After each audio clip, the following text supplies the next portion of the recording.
বঙ্গভবনে দাপ্তরিক কার্যক্রম শুরু করেছেন রাষ্ট্রপতি মির্জা ফখরুল ইসলাম আলমগীর। বেলা 11টায় রাষ্ট্রপতি বঙ্গভবনে পৌঁছলে পুলিশের একটি সুসজ্জিত অশ্বারোহী দল তাকে অভ্যর্থনা জানায়। পরে বাংলাদেশ সেনাবাহিনী প্রেসিডেন্ট গার্ড রেজিমেন্টের সুসজ্জিত দল রাষ্ট্রপতিকে গার্ড অফ অনার প্রদান করে। তামজিদ সুমনের রিপোর্ট। দেশের 23তম রাষ্ট্রপতি হিসেবে শপথ নেয়ার পর আজ প্রথমবারের মতো বঙ্গভবনে নিজের কার্যালয়ে গেছেন রাষ্ট্রপতি মির্জা ফখরুল ইসলাম আলমগীর। সকাল 10টা 50 মিন্টো রোডের সরকারি বাসভবন থেকে বঙ্গভবনের উদ্দেশ্যে রওনা হন তিনি। এদিন বেলা 11টায় বঙ্গভবনে পৌঁছান নবনির্বাচিত রাষ্ট্রপতি।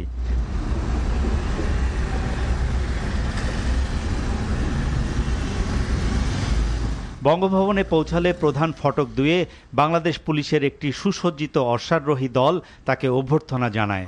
এর পরপরই রাষ্ট্রপতি মির্জা ফখরুল ইসলাম আলমগীরকে আনুষ্ঠানিকভাবে গার্ড অফ অনার প্রদান করে প্রেসিডেন্ট গার্ড রেজিমেন্টের চৌকস দল।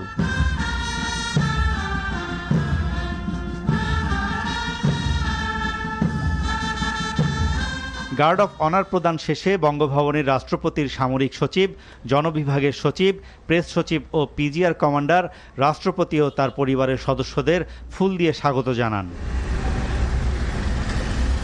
বঙ্গভবনে অফিস শুরুর প্রথম দিনে রাষ্ট্রপতি তার অফিস কক্ষে অবস্থান করে দাপ্তরিক নথিপত্রে স্বাক্ষর করেন।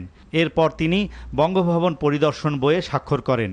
রাষ্ট্রপতির দায়িত্ব গ্রহণের মাধ্যমে এক নতুন অধ্যায়ে প্রবেশ করলেন মির্জা ফখরুল ইসলাম আলমগীর। Tamjid Suman, NTV news, Dhaka.